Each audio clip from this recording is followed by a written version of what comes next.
Welcome to Synchronicity, talk radio for your mind, body, and soul. I'm your host, Marie Benard, and today we're joined by Rebekah Freedom McClaskey.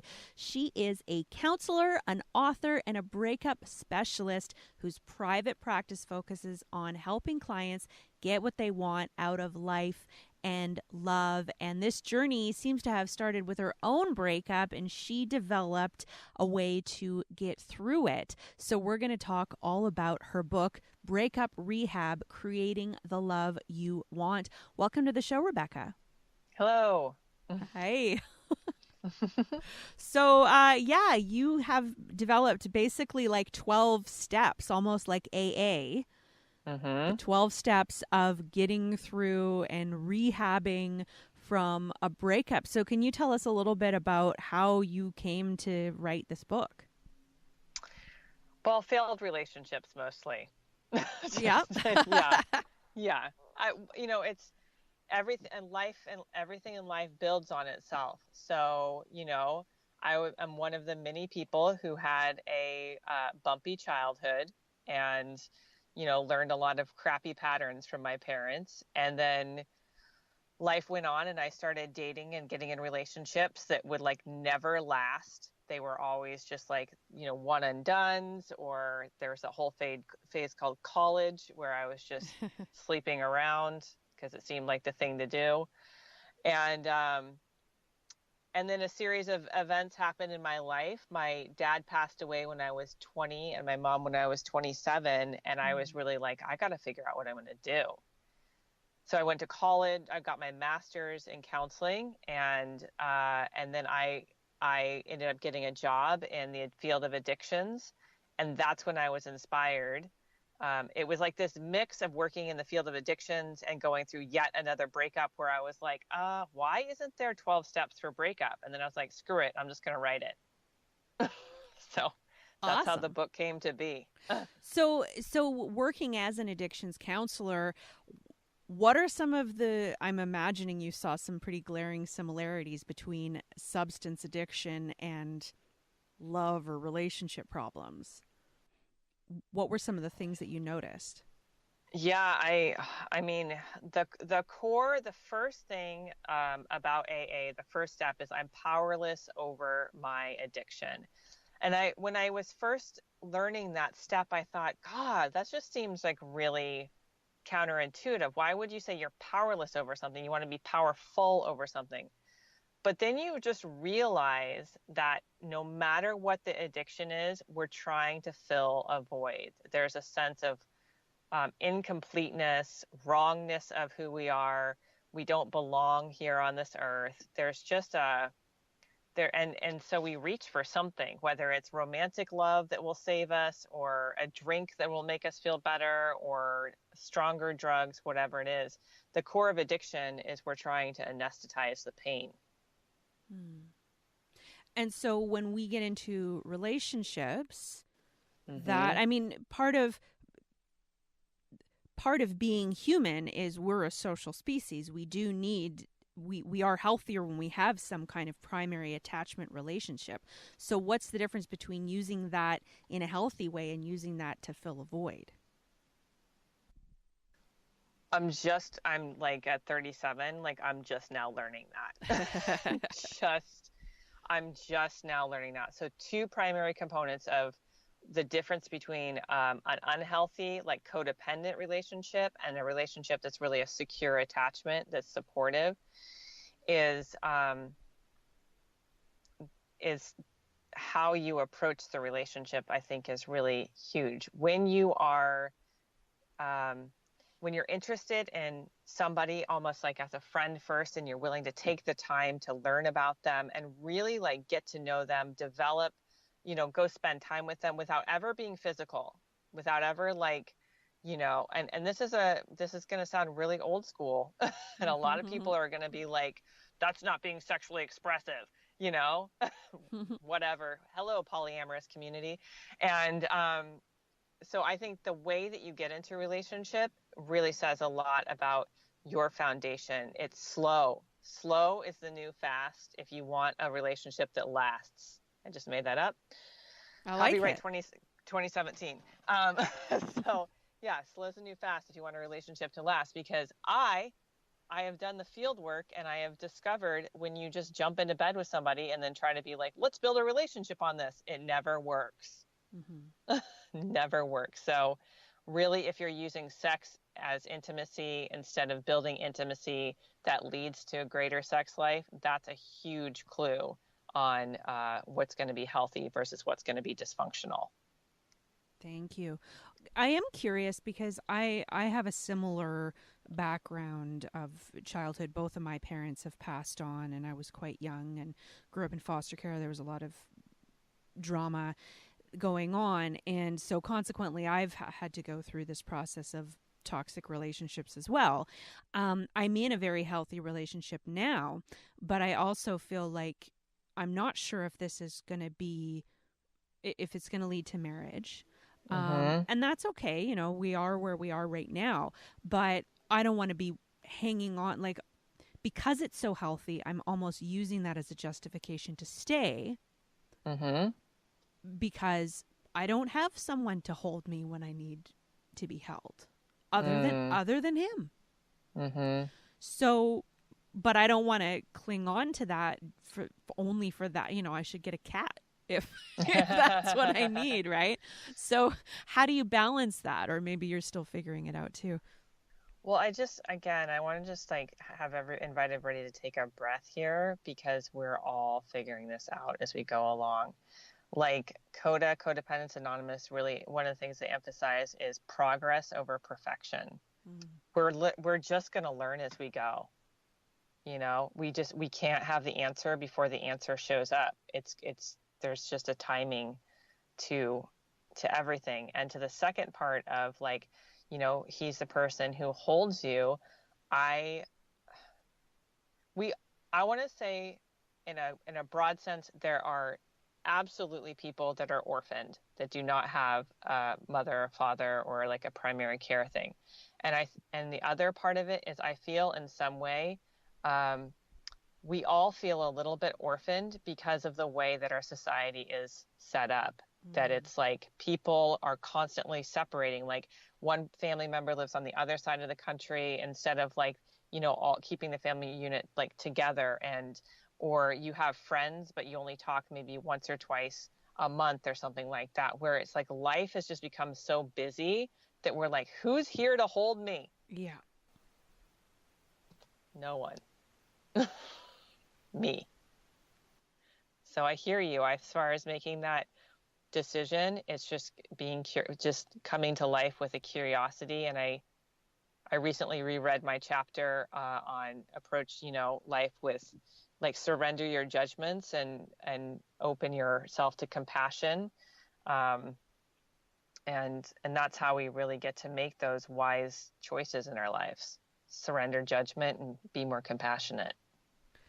Beautifully said. We are talking again with Rebekah Freedom McClaskey. You can find her at RebekahFreedom.com. And I want to mention this a few times through the hour for people who may be just tuning in. You have a Facebook group, and you're working on building a book club for Breakup Rehab. Do you want to tell us a little bit about that? Sure. The Facebook group is just Breakup Rehab Support Group, and it's a closed group, meaning that you can jump on and start asking questions about your breakup, make commentary. I'm fighting the Facebook algorithm right now, but it's available. And then starting in October, when you purchase your book, when you buy Breakup Rehab and start reading it, I'm going to be offering Zoom calls right now, to be determined on what days it's looking like on Fridays.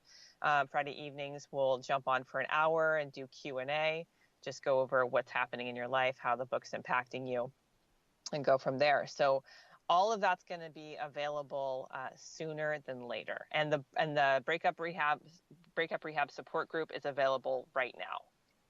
Awesome. And that's the Facebook one. Perfect. So the name of the book, again, is Breakup Rehab, Creating the Love You Want by Rebekah Freedom McClaskey. And I love that you're incorporating the social media and the support, because so many of us, like you said, we don't really have community. You know, we have the the framework of what looks like community, but at 2:00 in the morning when we're sad and alone, who do we reach out to? Maybe someone on this Facebook group. Mm-hmm. Yeah, because Facebook's global. So you could be on there at 2 a.m. and post something and somebody else could see it and reply. And there's just some sort of magic and synchronicity in how support can show up if you're willing to really receive it. You know, if you can open, I'd say, I've told this a couple times. So you can't script this stuff.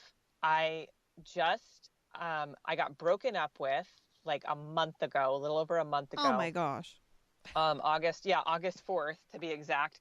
And 2 days later, I go to my mailbox and my publisher had sent me a copy of my book. I'm like, you got to be kidding me. I just got broken up with and now I get my book. So now, and then I'm like, I guess I'm going to have to read my own book.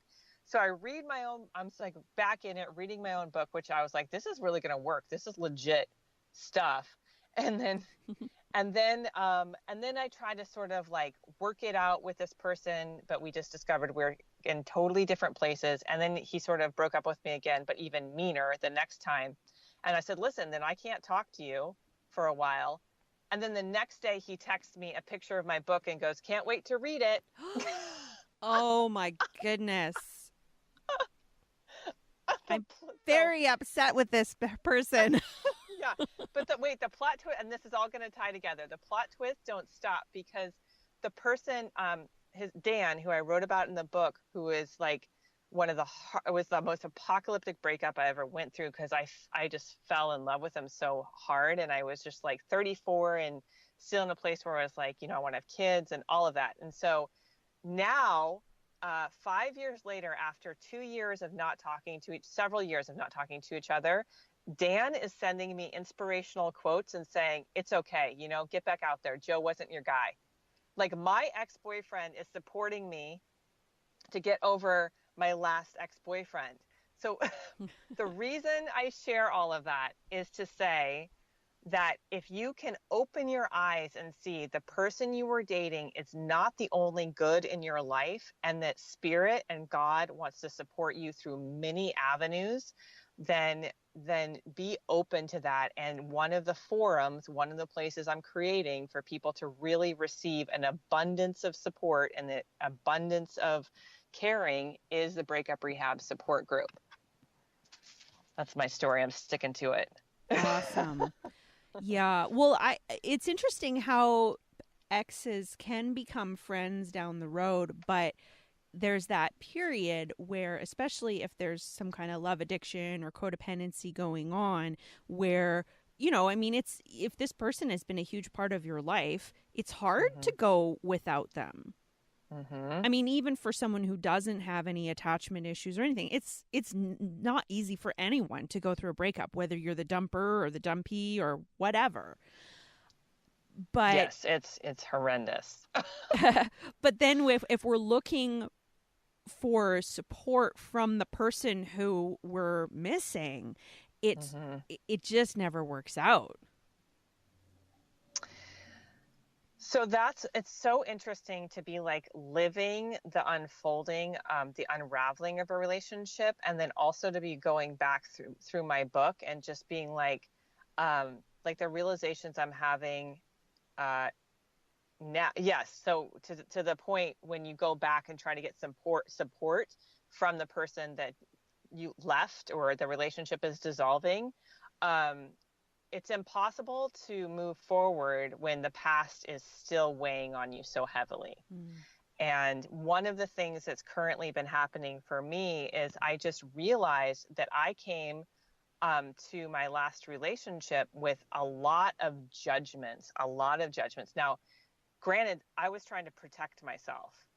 Those judgments were really like, just like those were the red flags waving in my face, being like, maybe don't do this. Like that and discernments, but because I saw that judgments, like really harsh judgments, actually don't protect me, but they're pointing the arrow at where I need to grow. where I need to be able to grow forward. And so the point of saying all of that is that the things that were present for me in the beginning of the relationship, the red flags I wasn't willing to look at, the judgments that I bypassed, are now turning into like the fertile seeds of new awareness. And sometimes it takes a breakup to break us open to that like new awareness. So I don't want to pry too much, especially because this is so fresh, but maybe from a previous relationship, you could give us an example of what you mean by some of these judgments or red flags that came up. Yeah, no, we'll use this latest one because it feels like, so the judgments that came up when I first met this person was I was sort of like, he seems nice enough, but not like, oh my God, he's so hot or anything like that. And I was really judgmental about his body. At first, I was just all like, he's just really hairy. He looks like a werewolf that didn't complete the transition. But then it's so weird because the things that I initially was so, I guess, polarized by became the things that I really ended up loving the most, like at first. And then, but I was also, we were also in a place, and this was a really tenuous place, where he was just coming into a space where he wanted to explore open relationship. And I was, the first couple months of relationship are the discovery phase. And I was like, I don't really know that I want that. And then after he was like out exploring at like cuddle parties and like intimacy fest, I just was like, I don't want that. No. And so I became really super judgmental I was like, what's wrong with you? Like, what childhood wound do you have that is going unresolved right now? Like, I was like mean. I was like so blunt and so mean. And so, but here's the kicker. This is where the judgment didn't work as a discernment, because I was using it as a projection on him, instead of just taking ownership myself and just being like, this is not working for me, instead of being like, you change so this works for me. Does that make sense? Absolutely. So it sounds like you're saying that rather than being like, okay, you want to go to cuddle parties, fine. I'm going to go date someone who wants to be monogamous. But instead you were trying to change that and get to the root of why he wanted to do that, rather than just being like, oh, see ya. Yeah. And welcome to codependency, kids. Yep. You just emotionally contort, or you try to fit yourself into, just because because what happened is we slept together the first night, and then it just created, again, false intimacy where you think, oh, this person seems really cool. And he has a great story, right? Lived around the world, super intelligent, like teaches kids how to be like emotionally intelligent, like great story, great script.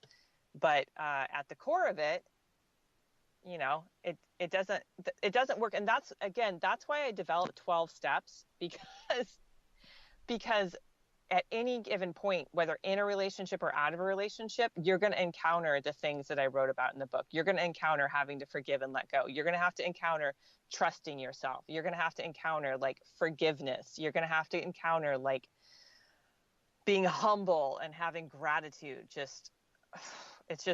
And like I said, I'm still learning the lessons. I'm still learning them. Thank you. We are speaking with Rebekah Freedom McClaskey. She is the author of Breakup Rehab, Creating the Love You Want. You can go to her website, RebekahFreedom.com. Rebekah is REBEKAH. I like the spelling of that name, RebekahFreedom.com. And I'm assuming you'll have links to the Facebook group and the book club there on the website as well. Yeah, we'll add links, and then I can give them in show notes as well. Awesome. And so I was just actually going to ask about what phase in a relationship should people be picking up your book. Obviously, if you've just been going through a breakup, it's the perfect time. But what about people who are in that kind of 1 foot in, 1 foot out, or they're just not sure? At what point should they be reading this book? That's a really great question. I I would really say that if the minute you feel someone like flinch, the minute you feel like someone's not really, um, you get that sort of like, well, let's keep it casual, or I'm not really ready for a relationship, or the duration of relationship is not the success of relationship. Anytime you get that feeling of like this person's not in it with me, they're not. This is not a commitment, right? This commitment is two people being able to face reality together and like intertwine their lives and be a team. And when you feel that sense of someone just feeling shaky, then buy the book. Buy the book and learn the skills and work the steps.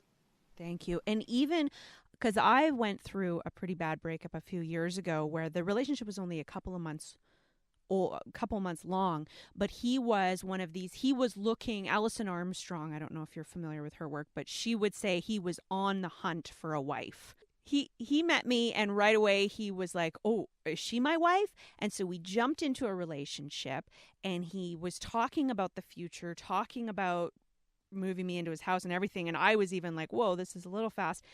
And then one night I remember he had said something that in hindsight I could see as him being not sure about the relationship, and like a week later he broke up with me.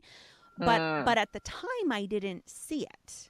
Mm-hmm. And it was something like, it was his house. He kept his house really cold, and I would be sleeping at his house and freezing if I got up to go to the washroom in the night. And he had said something like, "Oh, well, we'll try one more time, and then if it doesn't work, we'll have to rethink things," or something. And I was like, in my mind, I was like, so you're going to break up with me because your house is too cold for my comfort level? Like, even though he was saying on the outside, like he was introducing me to his family and all of these like crazy things. And yet, you're not willing to turn up the heat a couple of degrees, or maybe I'll bring slippers, or, we could figure it out. It's not that big a problem. Well, I want to be able, are you still there? I want to be able to address that, because I want to say something radical is breakups, while we take them personally, aren't personal. I think that has been one of the hardest lessons to really learn. And that's why I focus on the rehabilitation of our souls going through the books, like really saying like, I gotta come back to center here. The relationship between my well-being, my body, and my higher power, And so because everybody has the right to choose for them. We all have the right to choose for ourselves. We're not attracted to every single human being that walks the earth. It's just not how it works, right? We have preferences and we have choices, and we mature for those choices. The things I liked at 20, I may not like now. And so I think when we get into relationships and we share our time, which is the most precious thing that we have with somebody, it feels really personal when they're like, "No, I don't want to spend my time with you anymore." Or conversely, when you're the person that's like, this really isn't working for me. I want to direct my energy elsewhere. We all have that right. We all have that right to sleep in cold houses and to want our person that we're with to be okay with that. And I also would say it's a reflection of maturity too, right? Like people that really want to have long-term relationships are people that have a good sense of self-esteem, a good sense of self, are able to negotiate and have those mature conversations where things like schedules and doing life together is not going to like break the relationship apart. Now, that's one of the things that you mentioned about Dan in your book, was his personality. He was his parents took care of his finances, so he was able to just sort of be this artistic person who didn't have to work and was just all about fun and play. And at what point, I mean, there's nothing inherently wrong with that if a person doesn't need to work. Mm-hmm. But what should we be looking for when we're in those early stages of dating? Should we be looking for someone who's super solid and responsible, or does it depend on where our lives are at? It really is.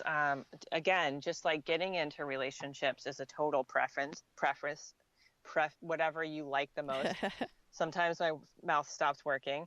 And so too is getting out of them, the same. So I would say what I have learned the most, and actually this is going to be the follow-up book to Breakup Rehab, is the Manual for Healthy Relationships, because don't we all want to know? Mm-hmm. Don't we all want to know how to have the healthy, long-lasting, loving relationship? Yeah. So the two things I would offer is to know your priorities, which is mental, physical, emotional, financial, spiritual, and relational. Like, what are your priorities?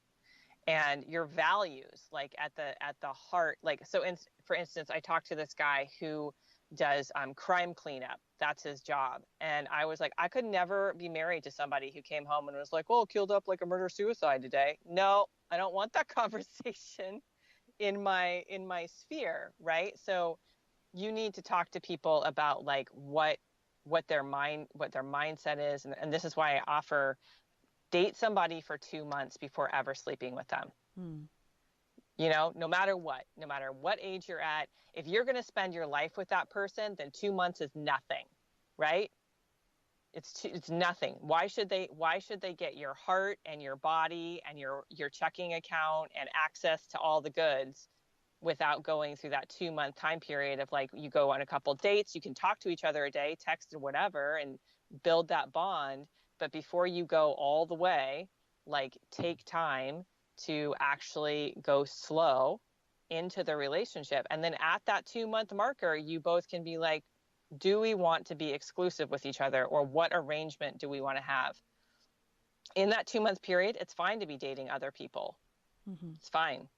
But so that's what I would say about how to choose somebody. Dan and I were a really interesting, we're just a really, there's an interesting couple, because we were friends for 3 years before we ever even kissed each other. So, so he just, like, the other thing I want to say about relationships is that we think we have control. We think we have this, like, oh, I chose this, but really, like, why that person at that time and that duration. And, that's why I talk about destiny in the book. There's something bigger than all of us going on here. Thank you for that, Rebekah. We, again, are speaking with Rebekah Freedom McClaskey. She is the author of Breakup Rehab, Creating the Love You Want.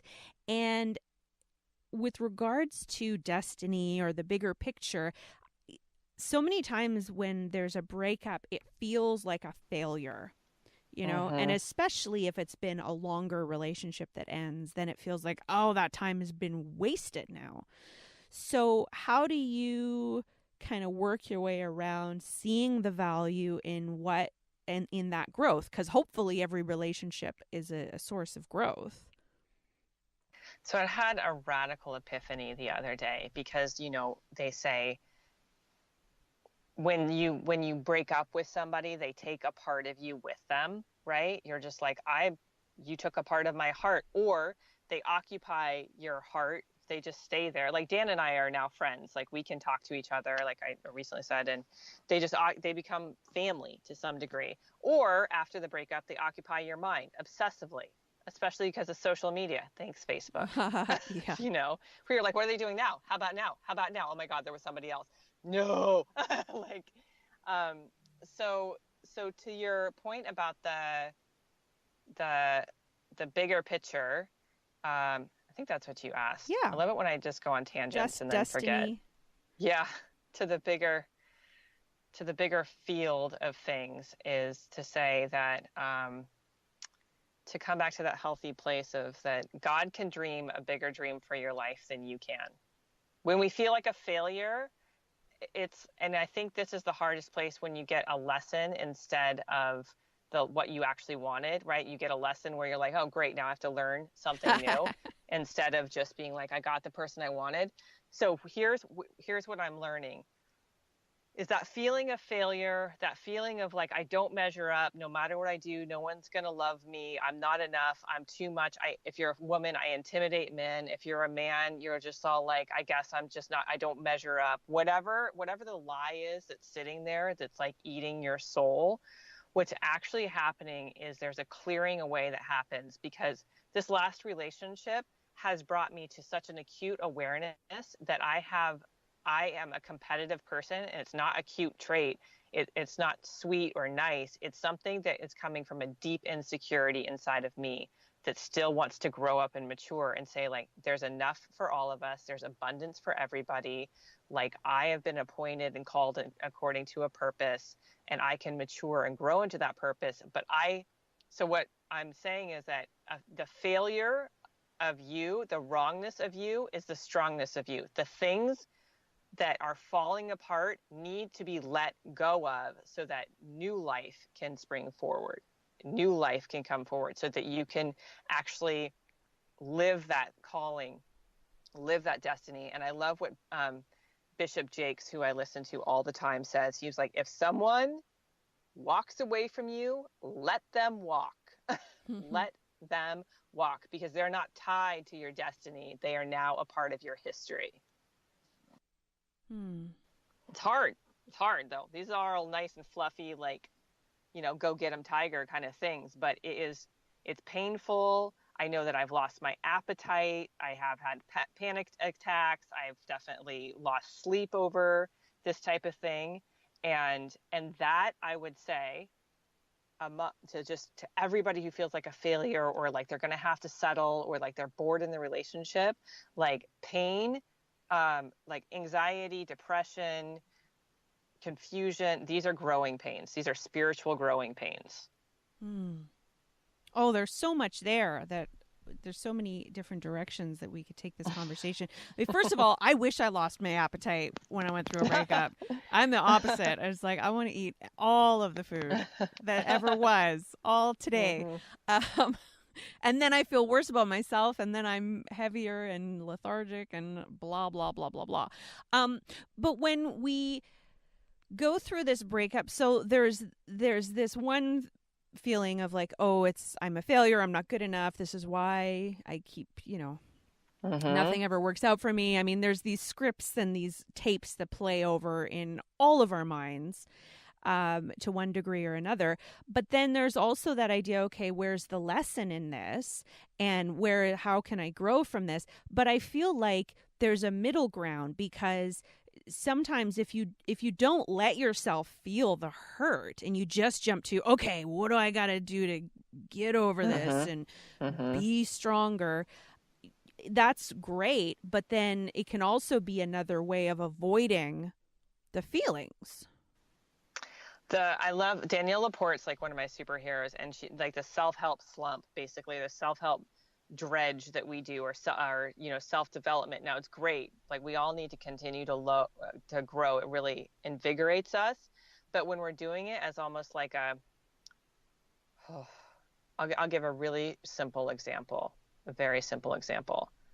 As a therapist, which I've been for 5 years, I have therapist friends. Right? I have colleagues that went to school with me, and I recently had a colleague down from, she came to visit, and the whole conversation was about her fixing, her telling me, well, this is what men want, and this is how you are, and you don't do it like this, and you walk too fast, and you're too much in your head, and just a lot of like, these therapy advice. Oh, here's the next thing you could do. And you can look, you got to really look at yourself. And I had to stop her and be like, I just need you to tell me I'm doing a good job and look at me as a capable human being.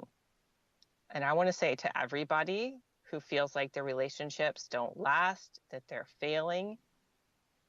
You're a capable human being on this, like, on this, like, rock hurling through space, you know, like, Mm-hmm. we're capable because we're not going to all be Eric Clapton and pick up the guitar and just know what to do, right? The same is true for relationships. You're not going to just, like, get it right out of the gate. So grace and mercy, have a little grace and mercy and compassion for yourself. Absolutely. Yeah. And relationships, I mean, even really healthy relationships are hard. People are irritating. You know, they're not, they do what they want to do. And we either get into codependent, unhealthy, manipulative, trying to make them change, or we have to accept that they're going to do what they're going to do. And both of those are not the funnest, most ideal experience. So, I mean, even relationships that people have been together for 30 years. And then one person wakes up one day is like, yeah, this isn't where I want to be anymore. And does that mean that you had an unhealthy relationship or that it was a failure? Well, I mean, that, again, that's a judgment of how we keep ourselves stuck, is in those, like, points of view about right and wrong and good and bad versus, like, the unfolding of life, the radical unfolding. And so, I mean, to be, you know, candid about it, my parents stayed together till death do us part, but my dad cheated on my mom, like, multiple times. Wow. And she stayed, you know. And some people can some therapists I've gone to have rolled their eyes and they're like, wow, she had no boundaries.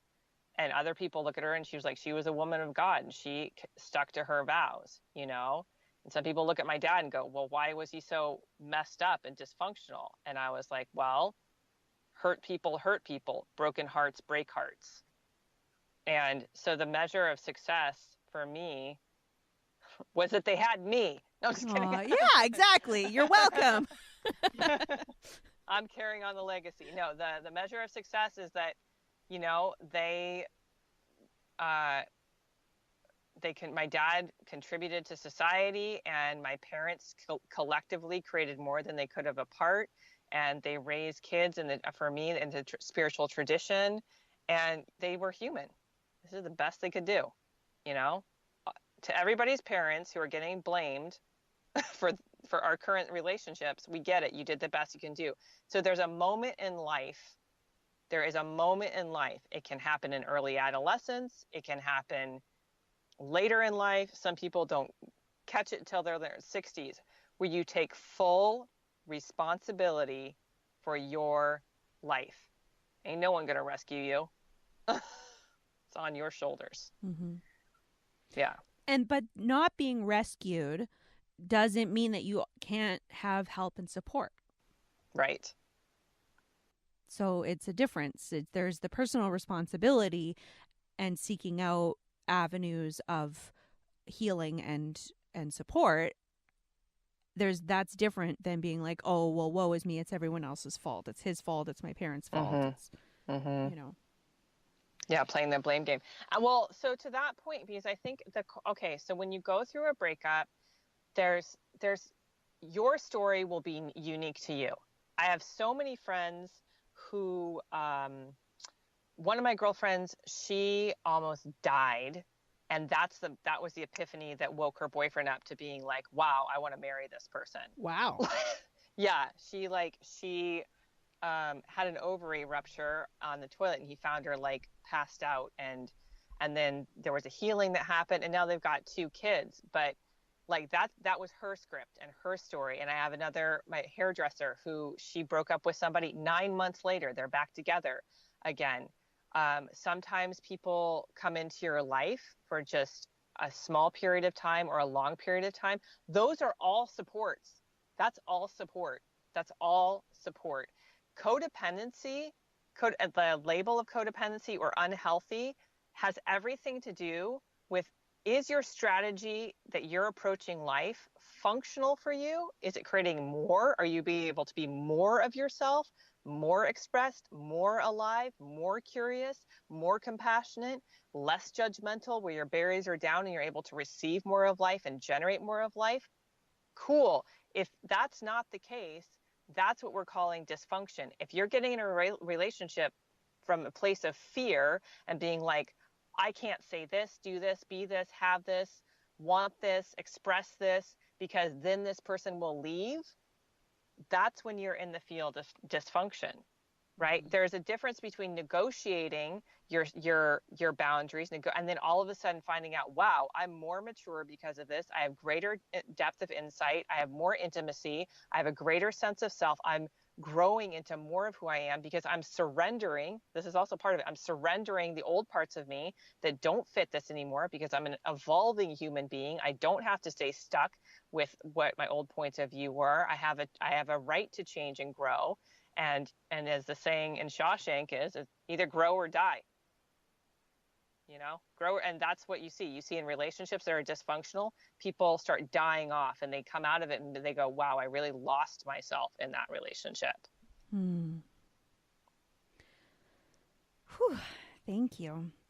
I get all Pentecostal sometimes. No, it's important. Okay. Well, again, we are speaking with Rebekah Freedom McClaskey. She's the author of Breakup Rehab, Creating the Love You Want. You can find her at RebekahFreedom.com. And again, there's the Facebook group and the book club. Can you remind us the name of the Facebook group? The Facebook group is called the Breakup Rehab Support Group. So you just do a little search for that, and then you have to ask to join the group, right? Yes. Yeah. Thank you so much for your time, Rebekah. We have just a few minutes left in the show, so I'm just wondering, what do you feel like you want to leave us with, or what's the most important tip? Well, there's so much here to say. I would say that 3 things I want to leave people with. The first is the only way out is through. That truly getting out of one relationship and getting into another one right away, or just trading addictions is not really going to set you free. It's not going to create the love you want. So really slow. This is advice from Dan, from Dan to everybody else. If you think you're going slow, go slower. Like the frantic pace you feel of like, oh no, I have to get this person back, or I made a mistake, or whatever's happening in your brain, go slow. So that's the second piece of advice. The first, and then the first, obviously, the only way out is through. Second piece of advice is go. If you think you're going slow, go slower. And the third thing is to surrender. Is to just surrender all. To say like, I don't actually know what's best for me in this moment. And I am going to just surrender. I give it to your higher power, give it to God, whatever that looks like. And certainly the 12 steps of Breakup Rehab help you through that like deep process of surrender so that you can really have more intimacy in your life. Beautiful. When you say the only way out is through and not to trade one addiction for another, does that mean that if we have a breakup with someone, we shouldn't start dating right away? That is exactly what that means. If you have a breakup with somebody, the old rule, and this is just a suggestion, is a lot of people often overlap, right? There's like one person is already cheating and then just goes to the next person. We're not going to solve that. But if you are really, if healing and well-being is really your priority, financial, mental, spiritual, physical well-being is really your priority, then I really suggest at least a 3-month, 90-day cleanse of just don't get on Twitter, or not Twitter, don't get on social media, don't get on like the dating apps or anything else like that. Like give yourself at least, at the minimum, 90 days between your breakup and even considering dating again. Wow. Now, can we have some clarification on that? Because sometimes you could have like 3 or 4 dates with someone, and then Mm-hmm. they either stop calling or they say, sorry, it's not going to work out, or I met someone else or whatever. And that can Mm-hmm. still, I mean, it's not a real breakup because you weren't committed, but it still Mm-hmm. hurts. You don't want to take 90 days off of dating just because like one guy you were hoping would be the one wasn't. So, yeah, I mean, to that point, I would say it's up to you on that period of time. But I think if you've slept with somebody, even if it's a one night stand, and they stand you up, you need 90 days. You need 90 days. You got to dig in of like why you're choosing that type of relationship. Is it because you're free and sexually expressed and that's like so progressive? Or is it something else? Like take time to look at yourself. And 90 days it seems like a lot, but it goes, I mean, 3 months is nothing in the span of a lifetime. Hmm. So I really highly suggest, and again, that's what breakup rehab is for, is like pretty much it's 12 steps. So 12, if you read a step per week, That's three that's, months. Yeah. yeah, that's 3 months. So I just can't emphasize that enough because um, for those of us who are willing to look at ourselves and take these steps seriously and do the work, like we'll have healthier relationships. We'll have better self-esteem. You'll see it affect your money. You'll see it affect your health. You'll see it affect how you interact with your parents. And you see yourself get out of unsafe, unhealthy relationships sooner. You won't linger as long. So that 90 days is like a gift to yourself. So, And yeah, go ahead. sorry, I interrupted you. Go on. Oh, it's just like doing a cleanse. It's like an emotional cleanse. Well, and because when the 90 days, like it sounds like a long time, especially for women in their 30s who may be wanting kids. Mm-hmm. 30 days or 90 days off the market sounds like a long time. But then when you say, like, look, if you give yourself this gift of this time to really process it and get all the nuggets of knowledge and wisdom and all of that, you're Mm-hmm. actually down the line, you're saving yourself because that next relationship that should have ended after 3 weeks isn't going to Mm-hmm. last a year. Mm-hmm. Mm-hmm. Yeah, absolutely. Yes, absolutely. And again, that's just I'm the breakup specialist and counselor, and I'm putting myself through the field work, people, so you don't have to do the idiotic things. Like I'm doing all the dumb stuff first.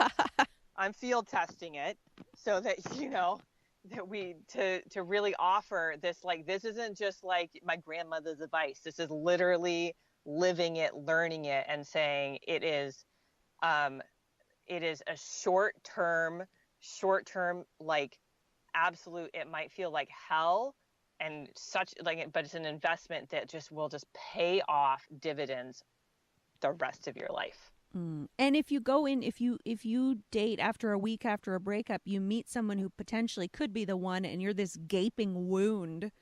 Mm-hmm. What are the chances? I mean, anyone healthy is going to be like, I can't do this. But more importantly, if you meet somebody in that 90-day period you're interested in, be friends with them. Be freaking friends with them. Call them, maybe hang out, go shoot pool, go for a walk. You don't have to kiss them. You don't have to like get naked in front of them. That's totally different if there's an attraction there. And after that period of time, and you literally set a time on the calendar, right? You just set like, this is the day. After that time, if they're still around, then just see where the emotions and the feelings are. Then it's like I said, it's just, especially if you're marathon, there's a lot of women, I've done it, where you marathon date, where you just get on Tinder and you're like, next guy, next guy, next guy, next guy, or whatever. And there's some women or some guys do it like sales. They just do a numbers game. They'll have like 3 dates a day until they like find somebody that they can be compatible with. If you're marathon dating and you find yourself just not getting that intimacy, that depth of being seen, and that like close relationship you want, do the cleanse. And you have just helped me invent a new product that I'm going to be offering on my website. So thank you. Awesome. The breakup cleanse. The breakup cleanse. That's right. Fantastic. All right. Well, that's about all the time that we have. So thank you so much to Rebekah Freedom McClaskey for being on the show. The name of the book is Breakup Rehab, Creating the Love You Want. Her website is RebekahFreedom.com. This has been Synchronicity, talk radio for your mind, body, and soul. And thank you for listening and for spending this hour with us. I want to send you lots of love. Be well. Namaste.